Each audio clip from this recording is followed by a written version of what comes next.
한여름의 프리시즌 기간 동안 가장 아쉬운 점이라면 이강인 선수의 햄스트링 부상일 것입니다. 그동안 마요르카에서 소년 가장으로 팀을 하드캐리하는 이강인의 모습에서 벗어나 이제는 파리 상제르맹이라고 하는 유럽 최고의 클럽에서 주전으로 당당히 경기를 지배하는 모습을 프리시즌을 리허설로 즐기면서 기대하던 우리 팬들로서는 이강인의 부상과 결장은 정말 아쉬울 수밖에 없습니다. 그러나 이강인의 이번 부상은 다른 관점에서는 오히려 전화 위복이 될 수도 있다고 봅니다. 지난 시즌 말미에 경기장에서 뛰는 이강인의 모습은 상당히 지쳐 보였습니다. 이강인이 지쳤을 때 내보이는 특유의 동작으로 양쪽 어깨가 조금 올라간 자세에서 상체를 가볍게 회전하는 모습이 자주 보였고, 마요르카의 아기레 감독도 이강인이 시즌 말미에는 많이 지쳐 있다고 확인까지 해주었습니다. 프리시즌 첫 경기에서 활발한 모습을 보여주다가 갑자기 부상으로 아웃된 장면에서는 지난 시즌 말미에 이런 체력적인 부담으로 잠재적인 부상 요소가 도사리고 있었지 않았나 하는 생각이 들었습니다. 그러므로 이번 부상은 어쩌면 피로를 안고 새로운 시즌에 들어가야 했을지도 모르는 이강인에게 체력적인 회복과 신체 기능의 밸런스를 다시 정비하는 시간이 될 수도 있다는 점에서는 긍정적인 측면이 있다고 봅니다. 아무튼 이강인이 이번 부상 기간 동안 다시 몸을 완벽하게 만드는 기회가 되기를 바랍니다. 그러면 풀 컨디션의 이강인을 전제로 이번 시즌 이강인의 활약상을 한번 그려보겠습니다. 먼저 파리 상제르맹의 팀 전력에 대한 분석입니다. 이번 시즌 파리 상제르맹의 가장 현저한 변화이면서 가장 치명적인 사건은 바로 음바페의 이탈 가능성입니다. 파리 상제르맹의 아시아 투어에서 제외된 음바페는 지속적으로 레알 마드리드 이적을 바라고 있고, 사우디리그에서 천문학적인 오퍼가 오고 있고, 최근에는 토트넘까지 가세한 다수의 빅클럽들이 음바페 영입 전선에 뛰어들고 있습니다. 음바페와의 재계약 가능성이 0%라고는 할 수 없지만 음바페와 파리 상제르맹은 이미 루비콘강을 건너버린 모습들을 보이고 있습니다. 여기에 최근에는 팀의 주장인 마르키노스가 음바페를 두둔한 듯한 발언으로 구단주의 경로를 쌓아서 자칫 음바페와 함께 파리 상제르맹을 떠날 수도 있는 상황이기도 합니다. 메시가 미국으로 떠났고 네이마르가 부상으로 빠지고 음바페가 결정한 파리 상제르맹의 프리시즌 경기들은 한마디로 기대 이하였습니다. 특히 이들 트리오가 지배하던 공격 라인의 파괴력은 현저히 떨어져서 리그의 평범한 팀 정도의 수준을 보여주었을 뿐입니다.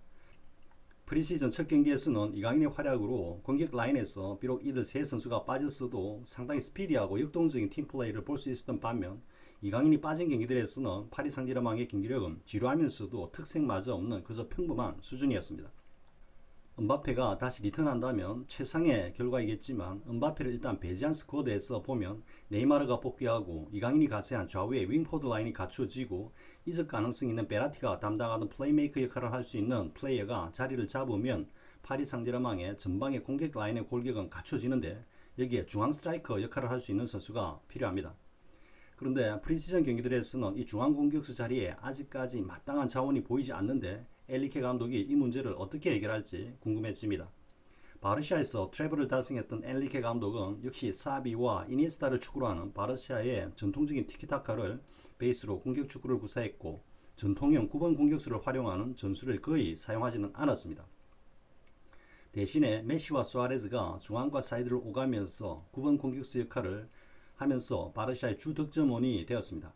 사실 음바페도 전통형 9번 공격수는 아니기 때문에 음바페가 잔류한다고 해도 다수의 공격수들이 가짜 9번 역할을 하는 공격 패턴을 유지할 것으로 보입니다.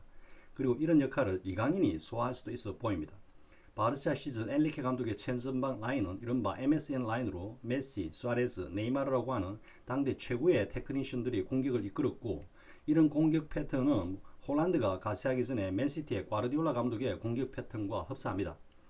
아구에로와 제주스를 중앙 공격수로 활용하면서도 과르디올라 감독은 정교한 패스 플레이를 통해서 골을 만드는 공격을 구사했습니다. 특히 스털링이 맨시티에서 왼쪽 윙포드 자리에서 전성기를 구가하면서 득점왕 레이스를 부리는 시절에는 스털링이 크랙으로 사이드에서 중앙으로 파고들면서 컷백 플레이를 하거나 또는 박스 코너 부근에서 중거리 슈팅을 때리는 플레이로 많은 골을 넣었습니다. 파리 상제르맹에서는 네이마르가 이런 플레이가 전매 특허라고 할 정도이고 스틸링보다는 더 중앙지향적인 움직임을 보여주었습니다. 메시와 음바페가 없고 또 마땅한 9번 자원이 없다면 네이마르가 보다 중앙으로 깊이 공략하는 플레이를 할 것으로 보이는데, 이로 파리 상제르맹의 기본적인 공격 패턴은 좌우의 네이마르와 이강인이 개인 역량을 바탕으로 상대 수비를 흔들고 무너뜨리는 것을 기반으로 할 것으로 보입니다. 프리시즌 경기에서는 이강인은 하키미의 오버래핑을 지원하는 플레이를 주로 하면서 중앙으로 찔러 넣는 키패스 그리고 박스 안으로도 드리블을 치는 장면을 보여주기도 했습니다.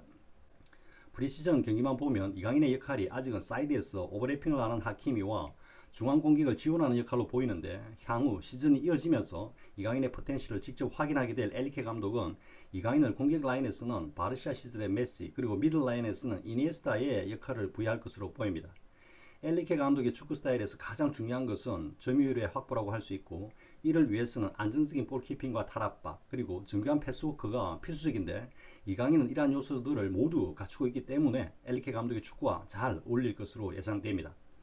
그리고 이런 이강인의 플레이 스타일은 메시와 상당히 흡사한 모습을 보여줄 것으로 보이고 이런 측면에서 이강인은 파리 상제르맹에서 슈퍼스타로 성장할 가능성이 높아 보입니다. 만약 이강인이 메시와 못지않은 때로는 그 이상의 아크로바틱한 플레이로 공격 포인트를 만들어낸다면 이강인은 곧바로 메시와 비견될 수 있고 그렇게 팬들에게 각인이 된다면 일단 선발 주전으로의 자리를 굳힐 수 있고 다수의 경기에서 꾸준히 출전하면서 자신의 역량을 더 끌어올릴 수 있을 것이기 때문입니다.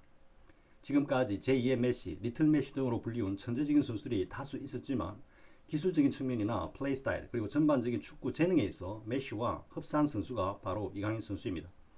과거 이승우가 바르샤 유스 시절에 리틀 메시로 불리면서 메시가 가지고 있던 바르샤 유스 기록을 갱신했지만 이승우는 메시가 가지고 있는 드리블, 템포, 슈팅 등의 역량을 따라가지는 못했습니다. 그 외에 다수 선수들이 그렇게 메시와 비견되었고 최근에는 벨링엄, 페드리 등이 메시와 비견되고 있지만 기술적인 측면과 플레이 스타일 등에서는 메시와는 상당한 차이를 보이고 있습니다. 그러나 지난 시즌 마요르카에서 바르샤와 레알을 상대로 보여준 이강인의 솔로 플레이는 메시를 빙의한 것처럼 세계 최고의 선수들인 상대팀 선수들을 한 수 아래로 내려다보면서 그만하다고 할 정도로 여유있는 플레이를 보여주었습니다. 그리고 국가대표 경기에서는 최근 두 번의 평가전에서도 환상적인 솔로 플레이를 보여주었지만 무엇보다도 이번 카타르 월드컵 16강전에서 비록 브라질에게 패하긴 했지만 이강인은 그런 가운데서도 브라질 선수들을 상대로 역시 아래로 내려다보면서 드리블을 치는 등 화려한 솔로 플레이를 자신감 있게 보여주었습니다. 이런 이강인이 이제는 말 그대로의 혼자만의 솔로 플레이가 아니라 세계적인 수준의 팀 동료들과의 연계 플레이를 바탕으로 솔로 플레이를 펼친다면 그 위력은 더욱 배가 될 것이며 상대적으로 수비 부담이 덜한 탑 클럽인 파리 상제르맹에서의 활약은 지난 시즌 발렌시아나 마요르카에서의 활약과는 비교할 수 없을 정도의 멋진 활약을 펼칠 것으로 기대됩니다. 특히 이강인이 이번 시즌에는 모든 축구 선수들의 꿈의 무대인 챔피언스리그에서 뛸 것이고 파리 상제르맹은 일단 토너먼트 진출이 거의 확실시 된다고 보면 챔스 16강전에서부터도 이강인이 활약하는 모습을 볼 수 있을 것입니다. 챔스리그에서 가장 기대되는 경기는 이강인이 뛰는 파리 상제르맹과 맨시티의 경기입니다.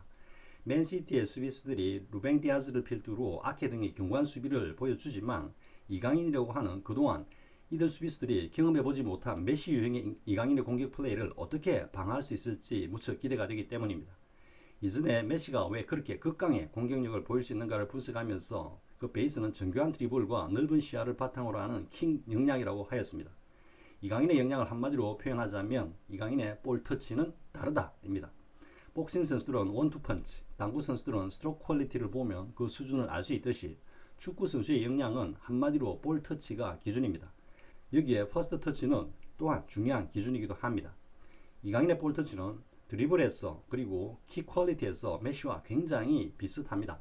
다만 경기 경험의 차이에서 나오는 여유와 템포 그리고 이를 바탕으로 하는 전반적인 경기 지배력 등에서는 메시를 따라가려면 아직은 많이 발전해야 합니다만 그 기본 베이스에서는 메시에 뒤지지 않는 역량을 가지고 있다고 봅니다. 맨시티 수비수들도 마찬가지지만 유럽의 대형 수비수들의 가장 취약한 요소는 바로 메시 같은 유형의 드리블러에게 매우 약하다는 것입니다. 일전에 사실 메시가 남미 리그에서 뛰었다면 과연 이러한 성과들을 낼 수 있었을까 하는 반문을 한 적이 있습니다만 스피디하고 무게중심이 낮고 또 피봇 동작이 좋은 남미 수비수들은 유럽의 장신 수비수들보다는 메시에게 상당히 어려운 상대였을 것이기 때문입니다. 아무튼 이강인 역시 유럽의 장신 수비수들을 개인기로 솔로 플레이를 통해서 벗기는 것이 보다 용이할 것으로 보이고 따라서 이강인이 챔스리그에서 유럽 명문팀들의 장신 수비수들을 벗기고 돌파하는 모습을 기대하게 만들고 가장 대표적인 상대로는 맨시티가 기대됩니다. 이번 시즌이 지나자마자 과르디올라 감독이 이강인을 콜하는 그런 기사가 나오기를 한번 기대해 봅니다. 미래에 대한 분석과 예상이 현실과의 90% 이상의 싱크로율을 보여주는 퍼스트 터치의 흥미로운 예측이었습니다. 시청해주셔서 고맙습니다. 구독과 좋아요를 주신 분들께 감사드립니다. 고맙습니다.